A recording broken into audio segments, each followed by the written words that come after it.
Welcome to Queen of the Yard, hosted by the two dopest ACs on the planet. I'm Tracee Loran, a former high school homecoming queen. And I'm Stacey L. Holman, a former Miss Dillard University. You just had to show me up.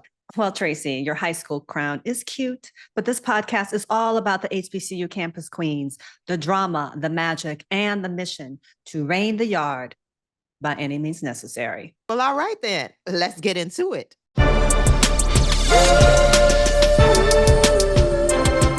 Welcome to the very first episode of Queen of the Yard. I'm Tracee Loran, and this is my dope partner in regal crime, Stacey L. Holman. Oh, here, my fellow podcast listeners. We are so excited to have you here on our Queen of the Yard podcast. And I will not use a British accent because it's really bad. A terrible British accent. But before we get into it, please be a queen or a king and like, follow, subscribe to our channels on YouTube, TikTok, and Instagram at Queen of the Yard TV, on Facebook at Queen of the Yard, and on Black Twitter at _Queen of the Yard. Be a hero. Support our crowdfunding campaign to make Queen of the Yard a hit TV series at crowdfunder.com/Queen of the Yard. So we are super excited to introduce our first guest, a former Miss Howard, the talented Roz White. Roz is a singer, an actor, a 40-year arts professional, and an educator. She has performed as a featured vocalist with Yolanda Adams, the Stevie Wonder, and many more legends. Roz spent 2 years playing Tina Turner in the national tour of the Broadway hit musical, Tina. And she has played lead and supporting roles in over 100 shows throughout the U.S. and abroad. Roz is a bad girl. Roz just completed an extended run of Lady Day, where she played Lady Day, at Emerson's Bar and Grill at the Mosaic Theater Company of Washington, D.C., and she is currently starring as Sabrina Fulton in the award-winning film Veils, Requiem for a Trayvon, which garnered Roz a Best Actress Award from the San Antonio Black International Film Festival. But what are we here to talk about today? That while she was at Howard University, Roz reigned as Miss Howard and Miss Collegiate African American. Let's give it up for Roz White. Hey. So excited to have you on our first podcast, and how fitting because Howard just celebrated their 100th homecoming. So this is a great way to jump off. And just a little quick trivia. Do you know that the first Miss Howard was inducted in 1929, and her name was Miss Maisie Hubbard, and girlfriend looked gorgeous. So shout out to all the bison, and shout out to you, Roz, for reigning the yard, or I think you call it a quad at Howard, right? You call it the yard too. The yard, okay. Yeah, I know people are like, it's a quad, it's a yard. But first of all, why Howard? Let's just start with that. How did you end up there? Howard was handed to me as a gift from my mentor, the late, great Mike Malone, who was the guru of musical theater in Washington, D.C. from the late 60s through 2005 or so. He founded the Duke Ellington School of the Arts. And one day in 1990, he gave me a call and asked me to come to Howard to be a part of reigniting the musical theater program in the College of Fine Arts. So that's why Howard, because I had no designs on being in school. I was trying to be a Broadway star. So it was a detour, but it was the right detour. And I'm super, super happy that I went ahead and answered the call. So tell us about when you got to the yard. You know, what was that experience like? And you'd mentioned that you weren't a traditional student when you got there. You were a little bit mature than a lot of the students that were there. Yes, I was about the age that a graduating senior would be when I was starting at Howard. And so, but you know, Black don't crack, all of the euphemisms.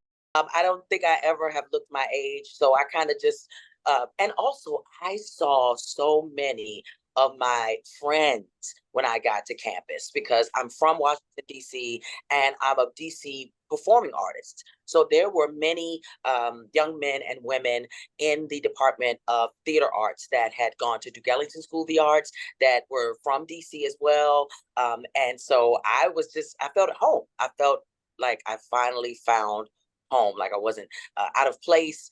and like I could actually do this college thing. And so that was my experience going on campus. It was beautiful. Unfortunately, the A building had been taken over by the students because of some problems that had been happening. But I quickly was admonished by my grandmother to go to class and that I wouldn't be participating in any protests. So, but yeah, that was Oh, on campus and see a protest, my very first week of school, and then all of the great rallies and the punch out, which is in the Blackburn Center, which is like the hangout for students. Of course, the College of Fine Arts is its own entity. So I spent a lot of time in that building, but I got to go all over the campus as Miss Howard and just see how beautiful the campus is and just how many different resources we have on that campus. So my freshman year, my sophomore year, junior, all were very charmed. And I got a chance to perform in all the musicals. And of course, Miss Howard was a huge jewel in my Howard crown. And it happened junior year. So what a better time when you're almost about ready to go back out into the world and figure out what life is, for you to have this wonderful boost of confidence is what I felt that I had. Well, let's get into that, Miss Howard. Like, when did you learn about the HBCU Campus Queens? I knew about HBCU Campus Queens probably from about age 11 or 12 because Ebony magazine was a staple in our household. My mom always had Ebony. My grandmother always had Ebony. I wanted to look like the ladies on Ebony. And so thumbing through that magazine and seeing these beautiful headshots of these campus queens. Of course, it wasn't even on my radar that it was something that I would be doing when I was 12 years old. But I just thought they were really super amazing women to have accomplished this. And so that's how I found out about HBCU Queens. It's from Ebony magazine. Okay. Like a And lot so of when us, did you, a lot of us. yes, exactly. Exactly. When did you decide that you wanted to become, an HBCU Campus Queen, Miss Howard? That came to me as a gift as well. My mentor, Reggie Ray, who was a costume designer, he's Tony nominated and ran the costume department at Howard for many years, for 25 years, suggested to me that I do Miss Howard. It was coming up on junior year. I was concerned about scholarship and money for school. And Reggie said, I think you could do Miss Howard. And I was like, what is that? And so, of course, he's like, the girls you see in the Ebony magazine, that could be you. And I was like, what? Me? And so finally, we put together a campaign for Miss Fine Arts. And that was my department. I was in the College of Fine Arts, so I had to run in my school. Ended up running against another young lady from the music department. I was in the theater department, and then won that pageant, and then got into the Miss Howard pageant, and was able to meet and compete with some brilliant women from 10 colleges throughout the university. School of Education, School of Business, School of Communications, College of Arts and Sciences, all participated in the Miss Howard pageant. So I went from a smaller pageant to the bigger pageant and won that one too. And it was just really, really amazing. So a couple questions. First of all, what was your slogan? Do you even remember what your slogan was or your campaign platform? Miss Fine Arts was really arrogant. I was like, vote for Roz White, enough said. It was like really arrogant. I love it. Period. I was you had the first period. Period. I was using the premise that everybody already knew me, kind of. I was that girl that everybody already knew, pretty popular. They knew that I was a great speaker and that I was good at being up in front of crowds. And it just seemed like an easy vote to just go ahead and vote for me. I felt like I could represent the department well and the school well.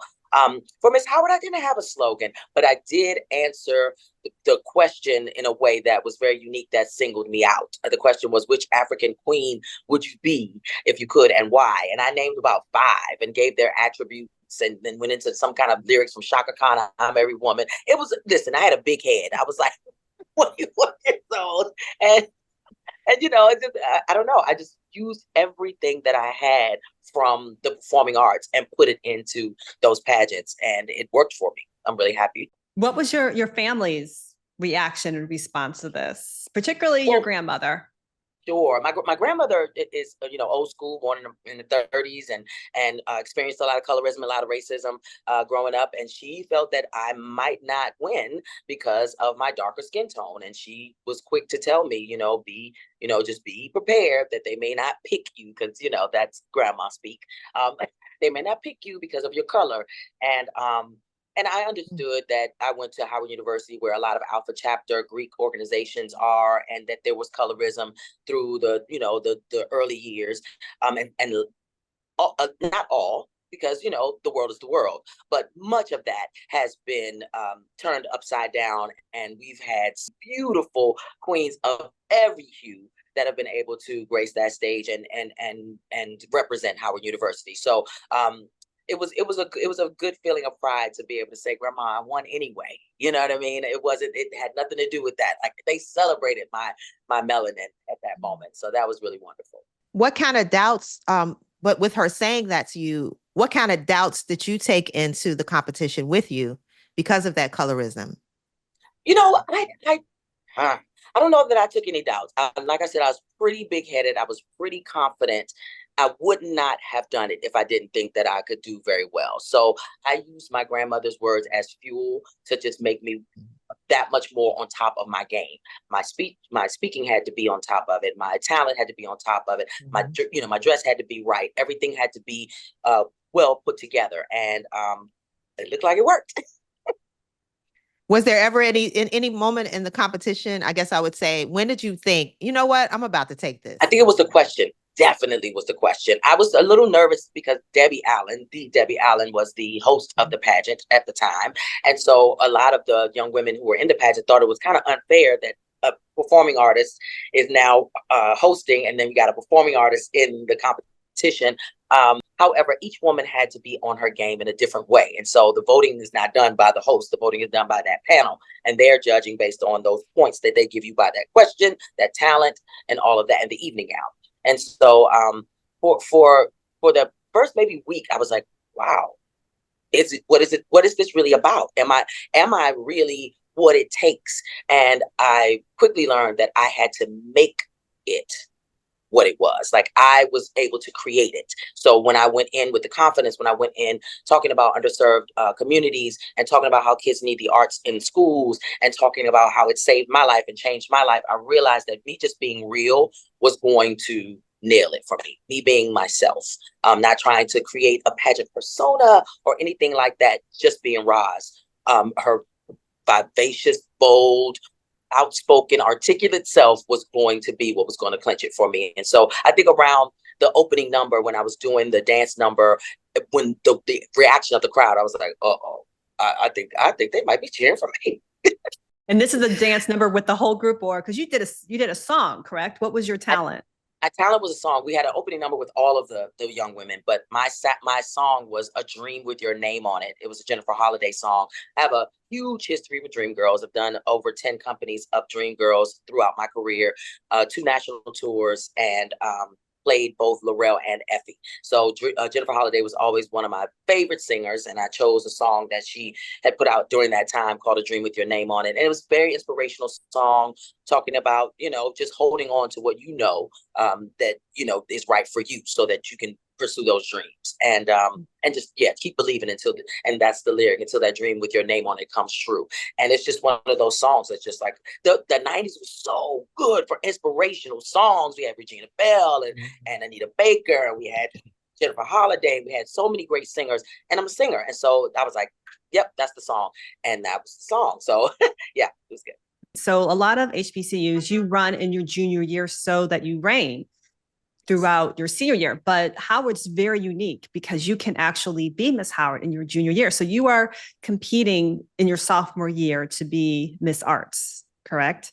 And then your junior year. So kind of walk us, our viewers and our listeners, through just that timeline. So it's the rising junior made it work for me. Like I said, I was already a little bit older, so I think I was mature enough to kind of deal with what the requirements were. But there's no, you can't be a freshman, of course, but you have to be a rising junior. So since the fall of 1992, I would be a junior. That put me in the running. So I was a rising going to, and also my program, it was a 5-year program, so it wouldn't have been fair anyway for me to have to wait another year just because of the technicalities of it. So that's how that worked out. It was the fall of 91, going into the spring of 92 for Miss Fine Arts, and the fall of 92 going into the following fall for Miss Howard. So Miss Howard gets back to the pageant. You dropped a huge name, Miss Debbie Allen, who also is a Bison, a fierce actress, director, like multi-hyphenated. What was that experience? Because she actually crowned you, correct? That is correct. As we were standing there, the four finalists from the pageant, just hearing the other names be called, in my mind, I'm going, okay, not me, not me, not me, not me. And then finally, that's called his first runner up. So I'm like, okay, if they call my name, then I know I didn't win.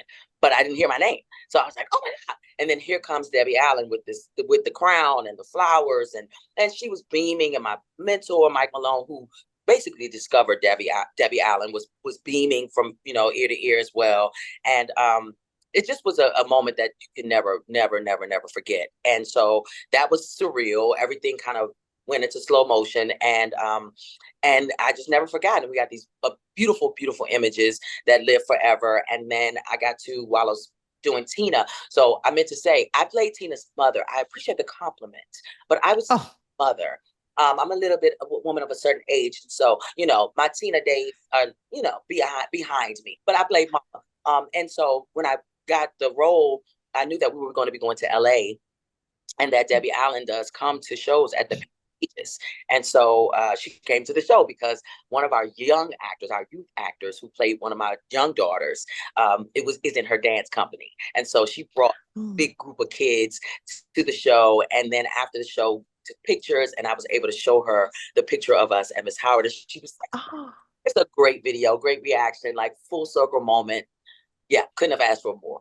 That's great. Oh, that's amazing. When was that? When did that happen? That was in June of 2023. That was right after that was right after Tina Turner passed away. Wow. That was just last year. Last year. My gosh. That's amazing. So she puts the crown on. So you hear your name. Like, walk us through just hearing your name, that you are the winner. What is that like? It sounds like I said, it sounded like slow motion. Everything just was garbled, and I was just overwhelmed. I could see like my friends in the audience jumping up and down. I could see Mike Malone clapping, and then I take my walk with the flowers, and it was just amazing. Like some of my family was there, and that was beautiful. And I had just joined the organization DIVA, Divine Intelligent Versatile Artists, the Society for Women of the Arts. And so all of my Diva sisters were waiting outside of the door of Crampton Auditorium with more flowers and doing our signature call, and had just gifts for me. And it just was it was a beautiful time. I think about my childhood and how some days I just was sad, just feeling like, is this life? Is this going to be my life? You know what I mean? And I really wanted to be a star, and I really wanted to, do things that meant something to the world and make history. And here I am making history. It's insane. I don't know exactly the lineage, but I do know that my Miss Howard reign was historic in that I was the first and only Miss Howard to win the Miss Collegiate African American pageant, which is the pageant that's of all HBCUs. So, I didn't know that at the time. I was, just being crowned Miss Howard. So I thought that was the biggest thing that I could do. Little did I know there was going to be even bigger. So I have to say that moment definitely changed my life. And then I think you told us that also you were the first Miss Fine Arts to win. Were you the first Miss Fine Arts to win? I wasn't the first Miss Fine Arts to win Miss Howard, because the Miss Fine Arts 2 years before me was a mentor of mine as well, Nicole Sutherland. So I was the first Miss Fine. I actually there's more divas that have been Miss Howard as well. Colette Taylor and Robin McClam, who is deceased, but Colette is still here. She's my diva. She's the founder of my organization, and she we talk often, and she talks about her Miss Howard time as some of the best time of her life. So Fine Arts has a definitely a legacy with Miss Howard. Okay, great. Oh, so wait, so that's why there was a little bit of a controversy with. Okay, so talk to us about that. Yeah, talk to us a little bit about that some more. The little tea.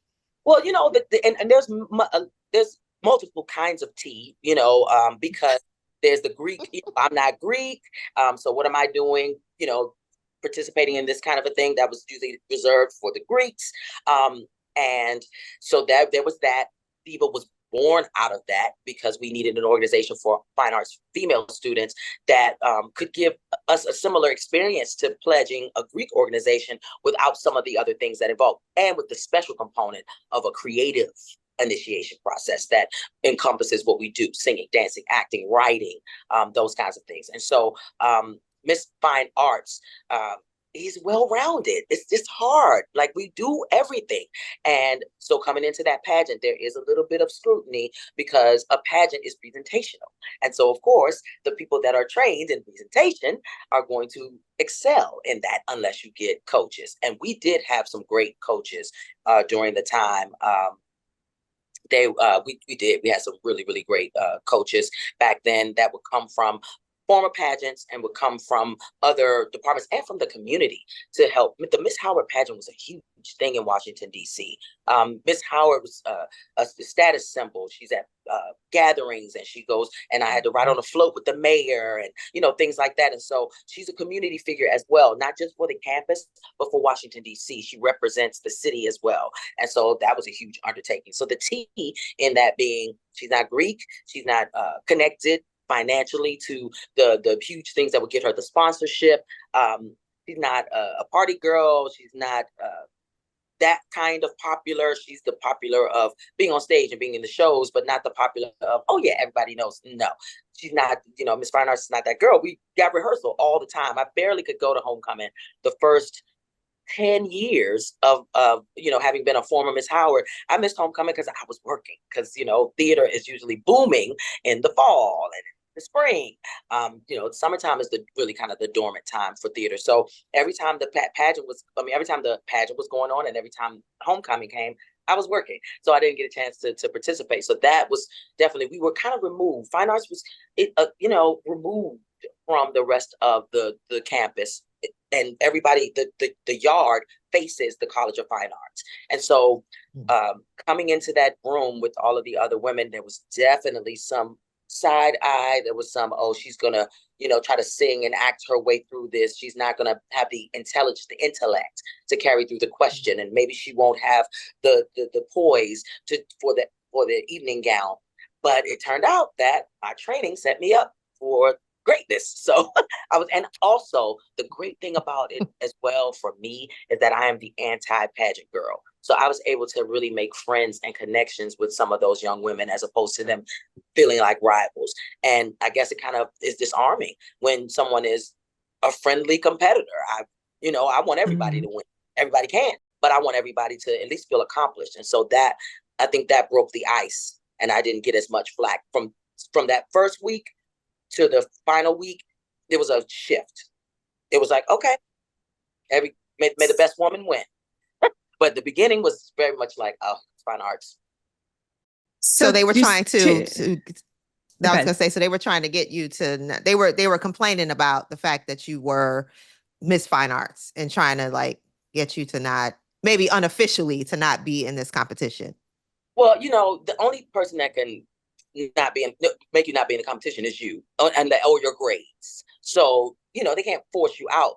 If I didn't have the confidence, maybe I would have said, you know what, this isn't for me. I'm gonna, you know, but I was like, okay, we're so used to competition in the arts. We go to auditions. I had an audition today. We go to auditions. There's always going to be a choice that's subjective.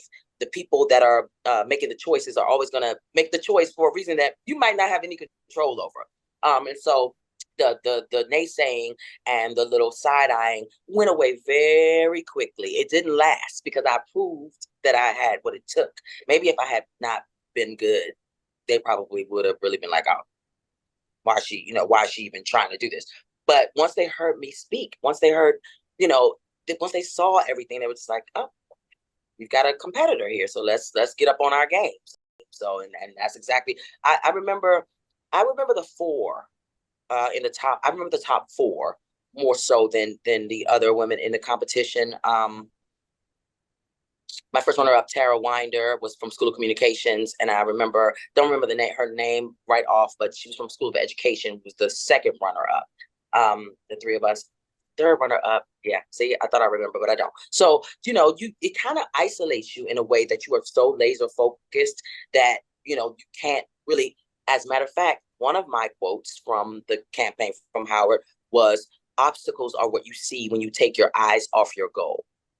And I think off-putting for some people because they were like, oh, she don't even see obstacles. But I was like, you can't. You cannot see them. If you do, then you're going to either fall, you're going to, get intimidated.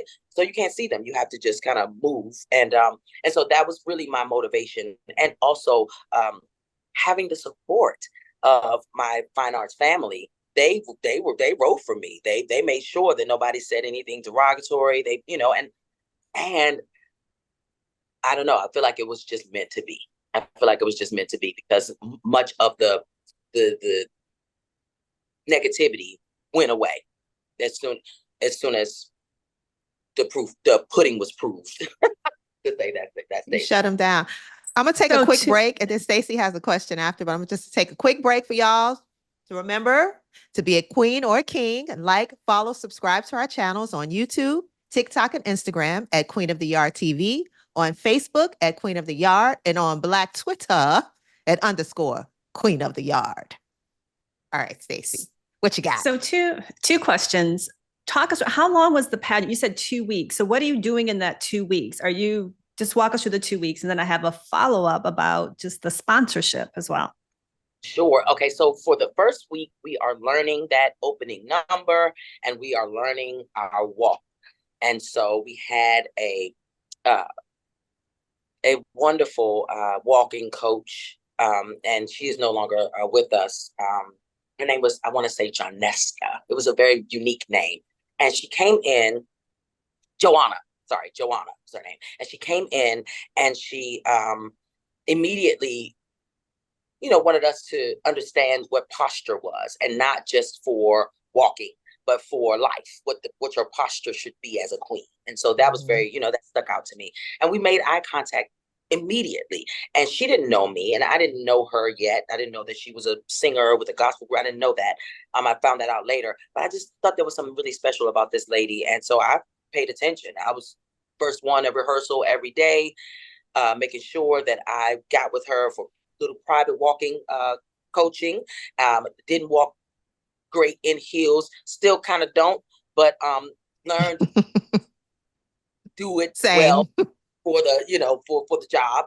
I still prefer sneakers, but yeah, that first week is learning that opening number and doing the walk.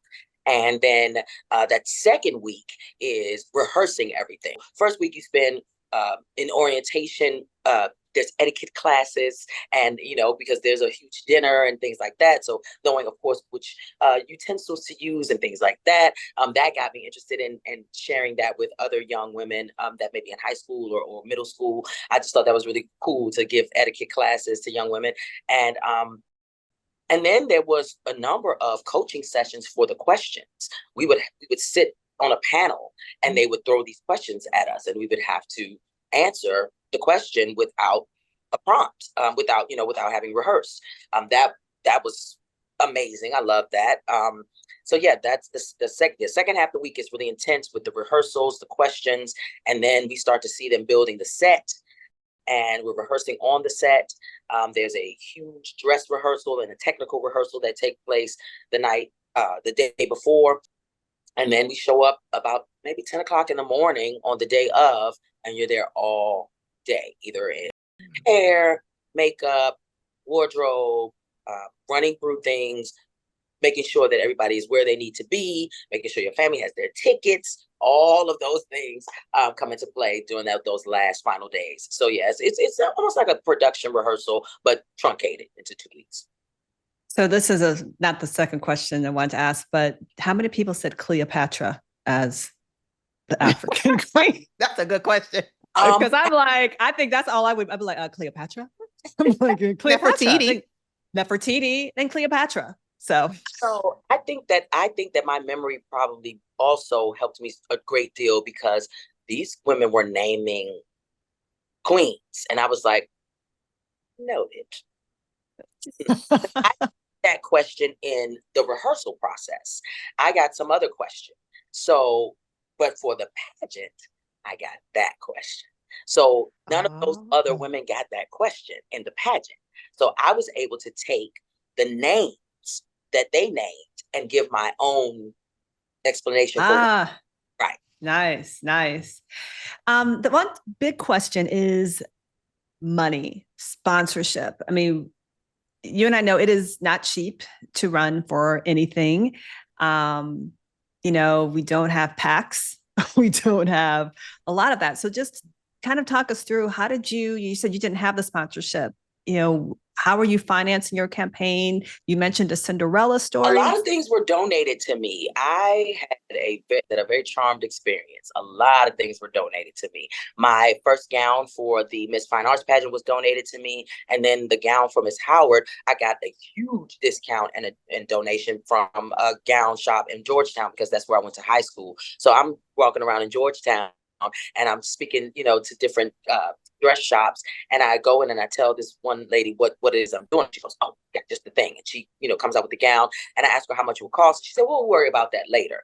So someone took care of it. I don't know who, but somebody took care of it. Right. So that's that.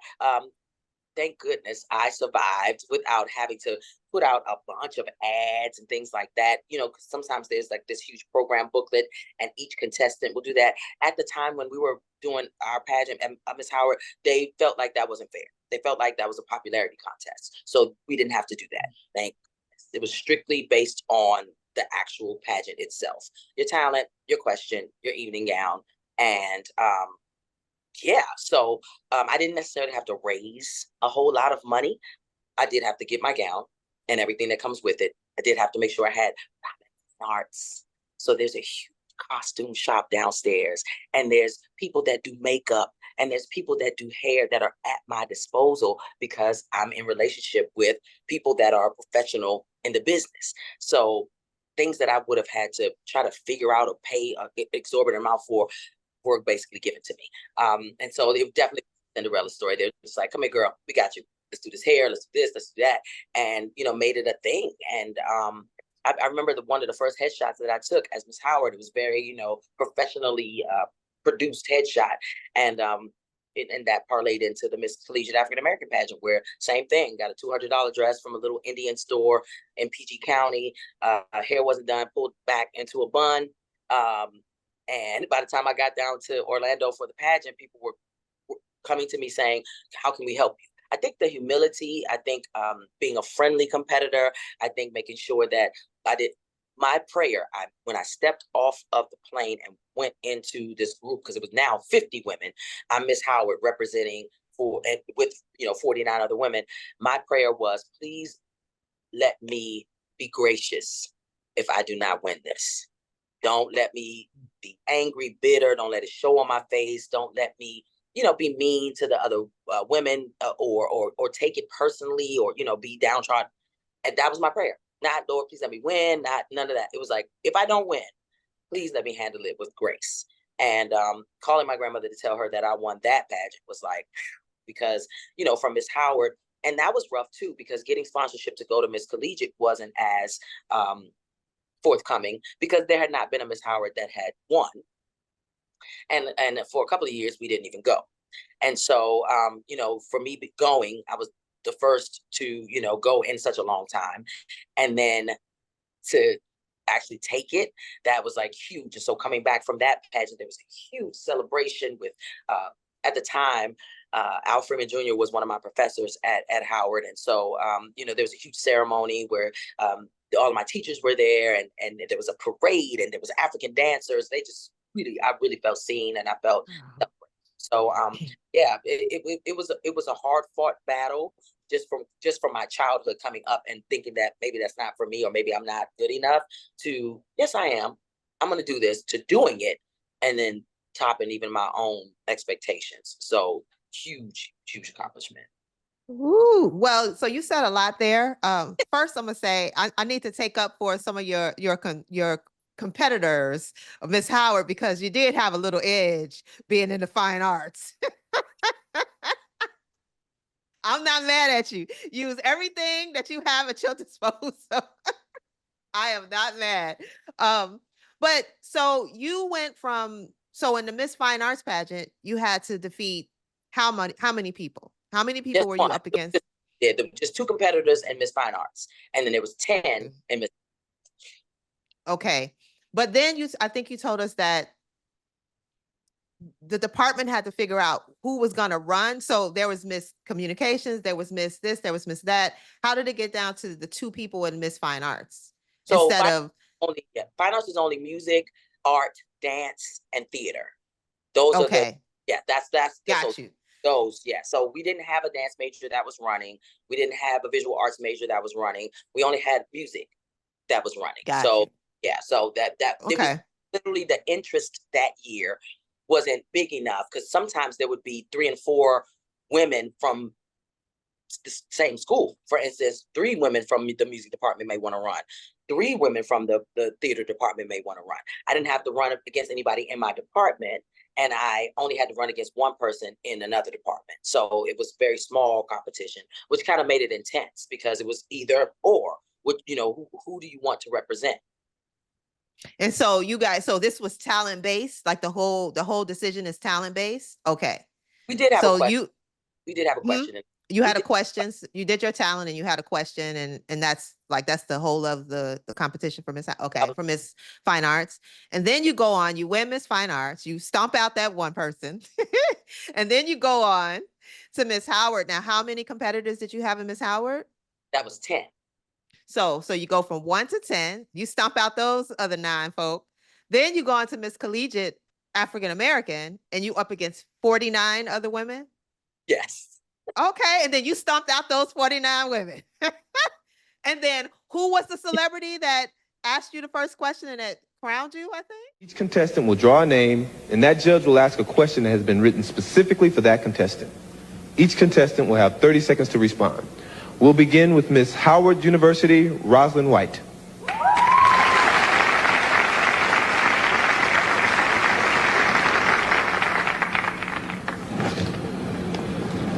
Judge number 5, Mike Easterling.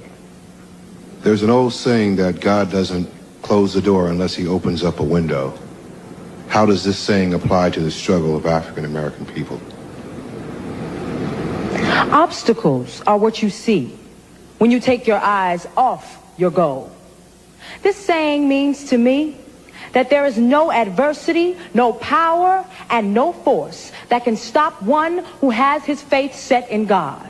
As African Americans, we are unique, we are rare, we are unrepeatable events. God is with us, in us, through us, and for us. And where God is, there can be no imperfection. Thank you. Oh, yes. The hosts of that pageant where I won was Morris Chestnut and Cinda Williams from Mo Better Blues. Okay. So that was the 10th year of that pageant. So it'd been on television several years prior. But this was the biggest one because, popularity, this was the most HBCUs that competed before or since, like this was the biggest one. It was even bigger the next year because of the women who saw me win and thought, oh, if she could do it, I could do it. And so I met some of those women when I went back to give the crown to the next. As a matter of fact, because I won Miss Collegiate, I got to go to 20 HBCUs, and I actually met the girl who would win the following year. I didn't know, but I could tell her confidence. There's a great picture of us as well, where we're talking on campus, and we both have this African attire on, and she's like really animated, and I'm listening intently. And she ended up winning. It's pretty amazing that ended up happening. The competition in the Miss Collegiate pageant was very steep, and there were people who did not want me to compete or win. And when I did win, they went to the sponsors, Coca-Cola. They went to all different sponsors and said she shouldn't win and she shouldn't have won. Like, take her crown. And so. Why? Why? Why were they contesting? I don't think. I could hear backstage because it's a live television show. So we taped the first segment. The Rude Boys were like the one of the musical acts, and Norman Brown guitar. It was so great. And so we're backstage watching, kind of watching the show after we've done our first walk out for the queens, and we have to say this greeting. So everybody says, hello, I'm so-and-so, and I'm from Cheney University, or I'm from this university. Of course, here I am. Salutations. I bring you greetings from the hallowed halls of Howard University. I am Roz White. It was so, dramatic. That pissed a lot of people off because they were like, salutations. We could say something else besides hello, and it's just that kind of thing. I was like, no, it's like you study, you research, figure out what makes you different, and you do it. And so there was a young lady who actually left after the top 8 were picked, and she wasn't picked for the top 8. She left. She went to the back. She grabbed her stuff. She said, "I'm going home. This is not fair. Miss Howard's going to win." I could just tell by the way that they lined up the top 8. And so she went home, and then I won. And then another young lady wrote to the sponsors. And then when I went to give back the crown, somebody vandalized my poster, and I was like, "Oh, it was a reality check for me because, like I said, I'm the friendly competitor. I'm trying to be everybody's friend. I'm making sure everybody gets along. I'm gonna help you with your lines. You want me to help you with the choreography? What you doing? What we doing? We all want to look good up there on stage, right? We're on TV. Let's do it." And it wasn't received well by everybody, and so. When I did win, there was a huge ceremony that was supposed to happen at like 6:00 in the morning, ritual with sand and water. We were on the beach. We're in Orlando. And one of our coaches was from the movie Daughters of the Dust.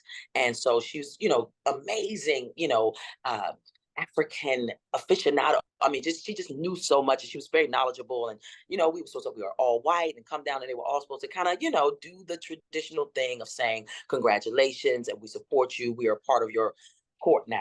One girl came. Miss Morris Brown.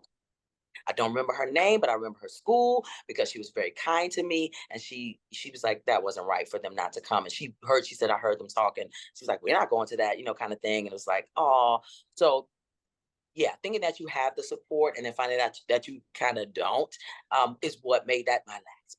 Wow. So they boycotted your ceremony? Who are these haters? Let's call them out. I can't believe they boycotted your ceremony. That's so not whack. very, not queenly. No, not whatsoever. Right, wow. right. So when Sorry. when your name is announced as the winner, how does that feel? Okay, so Carmen Hope was my, and I'm saying her name because she wrote a book and she put my name in her book, so I'm saying her name. So Carmen Hope won first runner-up, and she was from Oakwood College, a Christian college, and she sang a very traditional gospel song, and her answers were extremely religiously, so were mine, religiously motivated, came from my upbringing, and the mentors that I had was very spiritually centered, the questions. When we got down to the end and it was just the two of us, I could sense that, I don't know, I could sense that the room felt like it was swaying in my direction. And when my name was called, I just immediately went into praise. I was church, teenager of my own, volunteering to go to church. My family wasn't really a churchy family, but I went on my own at a very young age and fell in love with music and worship. And so I just went into worship. And there's footage. It kind of took the whole thing. And then Miss Hope wrote in her book years later, and she's a survivor. She's a wonderful, wonderful lady, that her interpretation of my joy was about the prizes. I never articulated anything about the prizes. I talked about it years later, what happened on a car, sold it back to the dealer. I still don't have my driver's license. What I couldn't afford no car. You got a car? I won a dog Neon. And no, it was a Shadow. I'm sorry. I won a Shadow. And then by the time that it was time for the thing to come around, it was a Neon. And I sold it back to the dealer because I knew I was going to New York. Not going to need a car there. Knew that I wanted to, knew that I didn't have a license and couldn't afford insurance. It's my senior year. So I needed to pay my tuition. So car, photo shoot with Black Hair magazine, Polaroid collection, get this cute little Polaroid camera, a trip to Egypt. It was a 2-week cruise. $25,000 went to Howard, and then I got $10,000. And there was other things too. There was like a Disney. Girl, that's why they boycotted. That's why they were out there fighting hard. They were like, "What? This heifer going to Egypt? She getting a car? Wait, and then she's selling her car back to the And then she's dealership. selling her Hello. car back to the dealership." They ain't know that. Wow. I don't I think they know. No, they didn't. No, they were like, she looked like she gonna sell that car back. They don't. So That's was this amazing. the pageant? Was this the pageant that they referred to as Baby Felicia Rashad, or was that the Howard? It was okay. Yeah, when I went into the Wow. Miss Collegiate, the coach, the talent coach, who worked with everybody on their talent and everything, and she kept calling me Baby Felicia, and I was like, oh. So they're just kind of they're just setting a tone that's not good right away, right there. That's not very. I had to stay kind of isolated simply because, one, I was older. Keep in mind, I was older than all of those girls, so that also kind of rubbed them the wrong way. They were like, "She's 23, about to turn 24. What?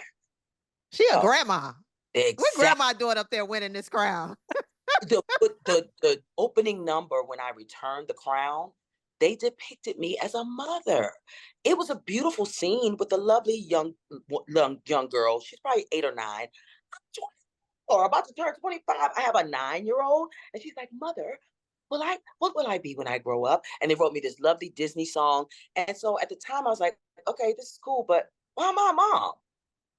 Why am I not in my dressing room getting ready for Broadway? Why am I not? Why not be more creative about how I'm being depicted?" And of course, it didn't dawn on me. But now looking back at that, I'm like, wow, I was a little bit older and not the traditional pageant queen. So I must be a teen. It's like, wow, really? And maybe a little bit of colorism too. Getting back to colorism. That's correct. That is correct. That's really, it's probably more of that. Unfortunate. Yeah. I'm gonna take a quick little break one more time, just to tell y'all to remember to be a queen or a king, and follow, subscribe to all of our channels: YouTube, TikTok, Instagram at Queen of the Yard TV, on Facebook at Queen of the Yard, and on Black Twitter at _ Queen of the Yard. I have a question about how your life changed after each competition. So after you win Miss Fine Arts, what's different after you win Miss Howard, and then going on to Miss Collegiate African American? How does life change for Roz White? It changed drastically. Of course, from now on, everybody will, know that. I was just on campus the other day because it's homecoming, and Miss Howard, that's just what happens. And going into my professional career, right after I graduated, I did a show in St. Louis, and another one of my mentors called me Miss Howard from the first day of rehearsal to this day. 30-some years later, he's still calling me Miss Howard. So it changed my life in that I became that. Like, that's who she is. My other mentor started calling me Queen of the World after I won Miss. Also, it changed my life in that I was on television in worship in front of lots of people who may have felt like that was not appropriate for the television show, or that took me out of the poise of a pageant winner. So I had some naysayers talk to me about that. You should keep that down. You should not do that as much. Change my confidence level, because when you win pageants, the assumption is that you're that girl, that you are always camera ready, that you are always glamorous, that you are always on. And I like sneakers, and I like t-shirts, and I like the beach and the botanical gardens. And the stage is where I can be glamorous or not, because there's some ugly characters as well. But I don't like to be in my life always on stage. I'm dramatic enough. I talk with my hands. I have a deep rolling voice. That's enough. You don't have to always be ready to, flip the hair or give the wave. And so it changed my life in that I became a lot more scrutinous of whether or not people really liked me for me. Mm-hmm. And not just the title. Did you find a lot of people who were users? Absolutely. Wow. I mean, I was 24 when I graduated from Howard. I have these 2 titles, and I'm going into different, circles, and the expectations were interesting. Let me just say that there was an interesting encounter with a Hollywood notable that I guess assumed that I was going to let him have his way, and that was not happening. Not even in the most uh, hidden way am I ever that girl. Like, I'm not. No. So that was weird. It was like, oh, are you that? No, I'm not that. So you know what I mean? That kind of thing. So I have to always screen, because people will come thinking, oh, we know who she is. We know what she. So yeah, that was that. It also changed my life in that I took a major interest in mentoring young women. Mm. It really lit a fire under me to want to mentor young women.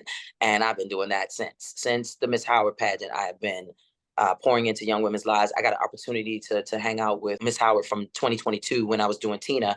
We went up to campus, a formidable young woman, and just excited for her because she's the first Miss Fine Arts of the college, the Chadwick Boseman College of Fine Arts. So that's just, we were sharing our celebrating our accomplishments.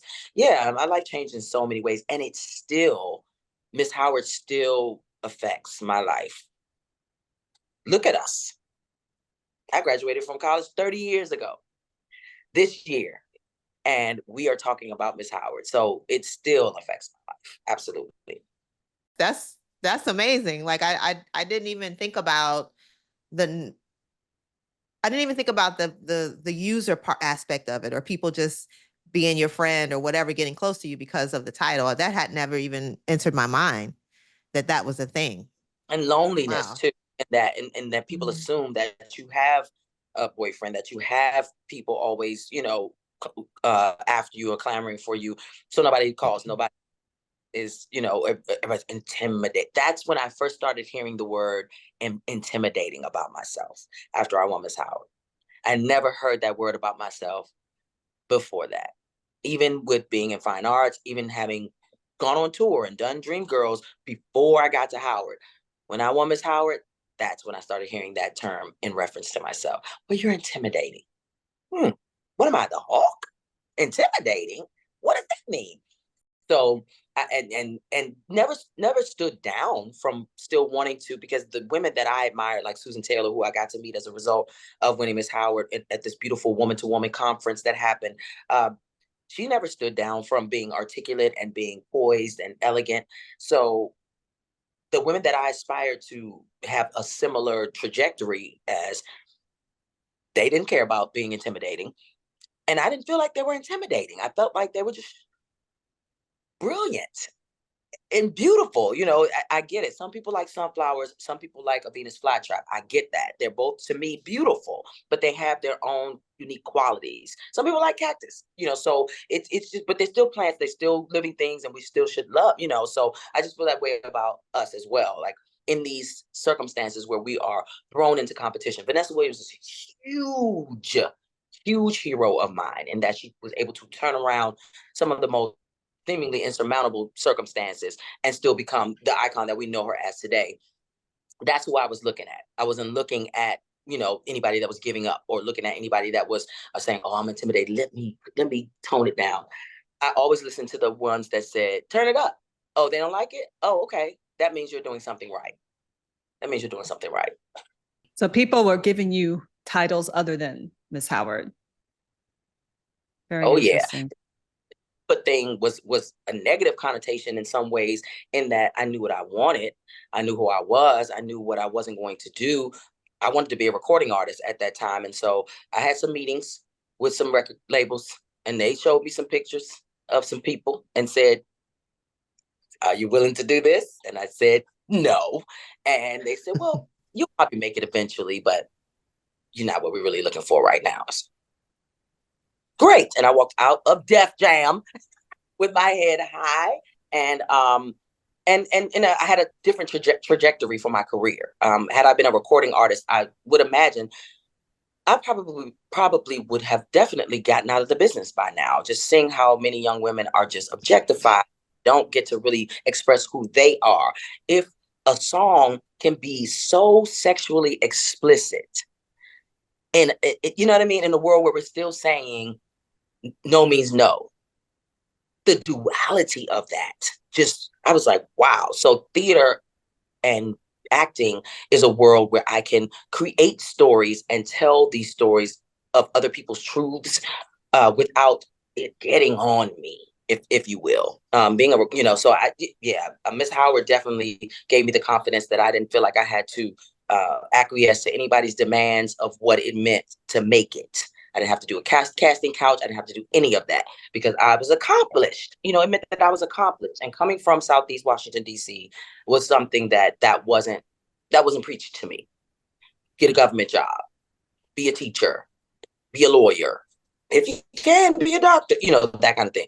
But someone that's in the public eye, I don't know, kind of thing. So for me, it was what I needed. It was the fuel that I needed. Explain to our viewers and our listeners the importance of the HBCU campus queen overall. And, obviously as it pertains to you, Miss Howard, like, why is that so significant? For me, it's my story. It's because a 10-year-old little girl needs to see that she can aspire to great things. And if we have these campus queens visible in the community where little girls can see that that's something that you can do and that they can mentor them and help them, then I think that it's very important to keep that alive. I think that that for me, I was able to show these young women, there's little girls that I taught. I was a kid myself, but there's little girls that I taught. I went to Benedict College and saw one of the little girls that I used to teach. And she was just like, I remember you, Miss Roz. And I was like, oh, so that means everything to me. If I hadn't been Miss Howard, I wouldn't have gotten the opportunity to see that girl made it out of Southeast just like me. And she's in college too, and she's going to make something of herself. So it helped me and it helped her. So I just think that that's the importance. We have to show these young girls that there is something positive to aspire to. And what advice would you give somebody who was considering running for Miss Howard? Everybody says this, but I say, have fun, have so much fun. Try to make connections that will last a lifetime. Nothing was better for me than 30 some years later, going on this tour with the Tina Turner musical and going to colleges and universities and throughout the US and them saying, oh, you're from Miss Howard. Here's so-and-so. She's doing, and just to be able to keep passing it on. So have fun, make relationships, learn. If you are going to do this kind of competition, learn something from it, whether it's how to run your own campaign or how to network or how to collaborate. Learn something from it. Don't make it just about popularity. Don't make it just about the shine. The shine will come. That's the whole thing. You're going to be put on a pedestal. That'll take care of itself.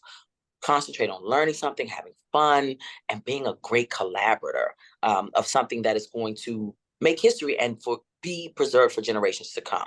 So that would be my advice. And I have one last question for you. Do you know who was on the cover of the Ebony magazine that you were in? Well, Roz, we have 2 pages of separation because we were both in the same Ebony magazine with Halle Berry and David Justice. That's crazy. I know she probably was like, what? Yeah, I know. It's just like we can. Yeah, that was her husband at the time, right? Yeah, exactly. That's crazy. That's a crazy bit of trivia.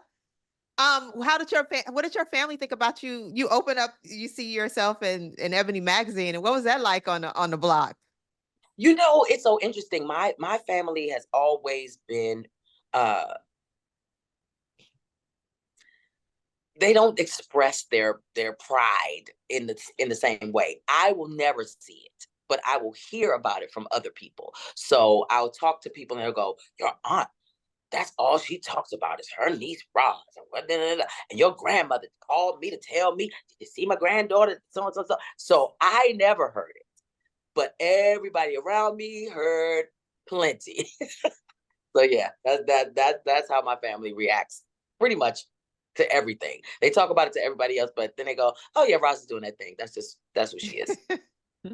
Yeah, that sounds like a lot of. Is your family from the South?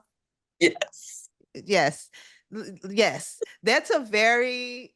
I love my folks in the South, but that's a very Southern, Black Southern thing. I noticed that, a lot of our family members in the South, they are proud, and they Yes. will talk to Henry. You'll be like, yeah, you know what that child did, and da da da.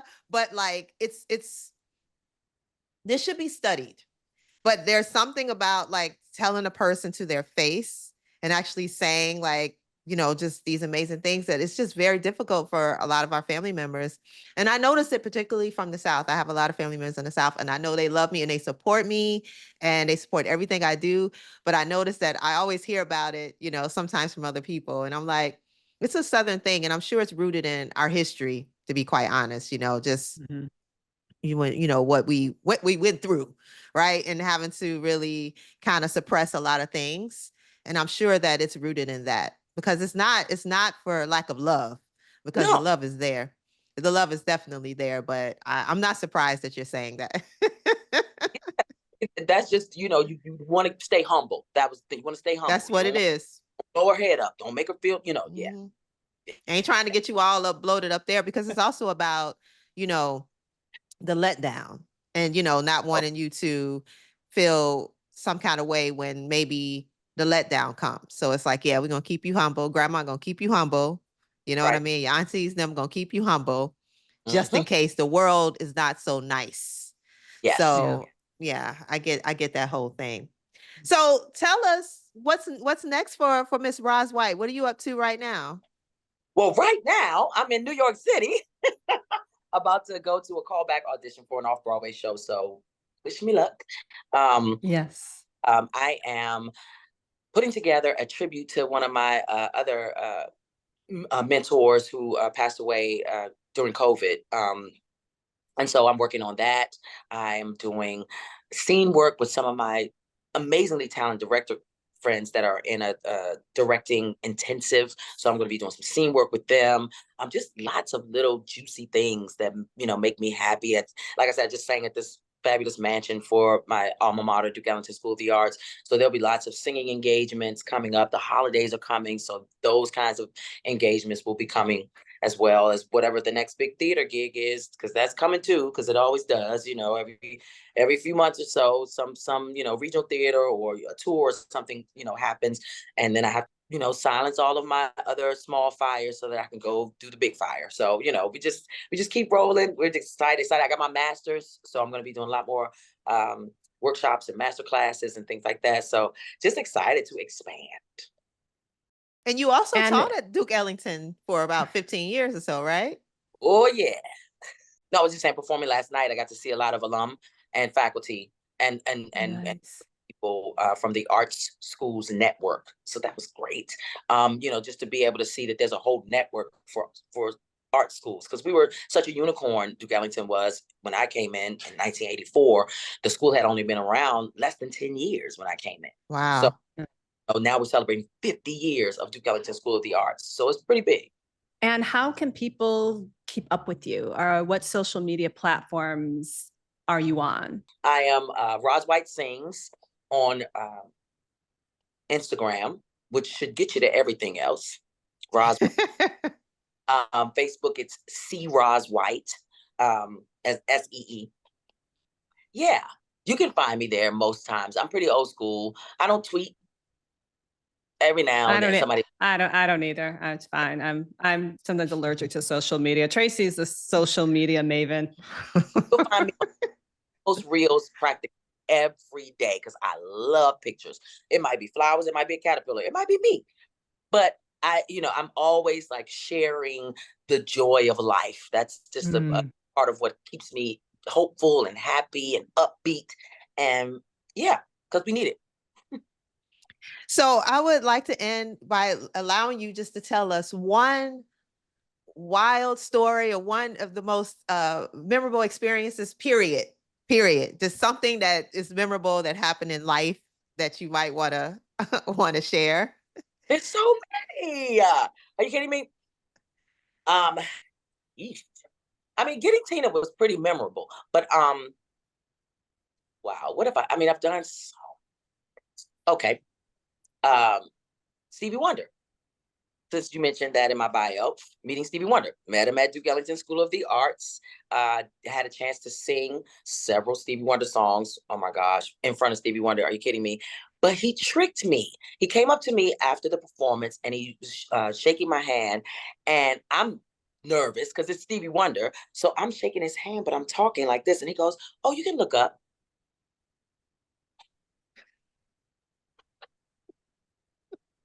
Did Stevie Wonder just tell me to look up? It dawned on me that he could hear that my voice was going down, and he's not a sighted person, so every other sense is like heightened. So his hearing can tell where you're talking from, if you're over there, if you're over there. So and then that night he took us, God rest her soul, B. Smith's restaurant. He took us to B. Smith's and kept the restaurant open until 2 a.m, playing songs and just kicking it, talking to us, giving us advice, just being Papa Steve, man. It was great. It was great. That was one of the best days of my life. That is an amazing story. That's very cool. My mother loves to tell the story of how, she comes up in the Stevie Wonder era, basically. And so I was telling her that I went to an event a couple of weeks ago, and it was in honor of Stevie Wonder. And she said, "Was he there?" And then he tell everybody that story about how he spilled that red wine on me. I'm like, yeah, no. No. That's funny to me.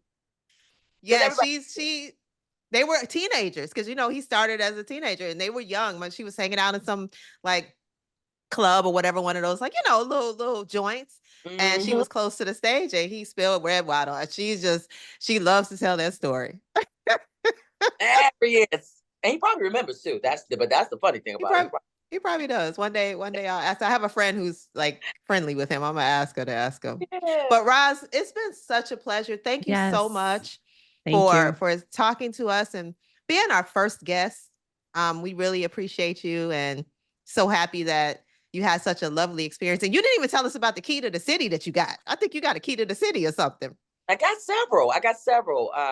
While I was touring with Miss Collegiate African American, I got several keys to cities, Tuskegee and Baltimore, and got a chance to meet a lot of mayors. I still have a couple of those keys.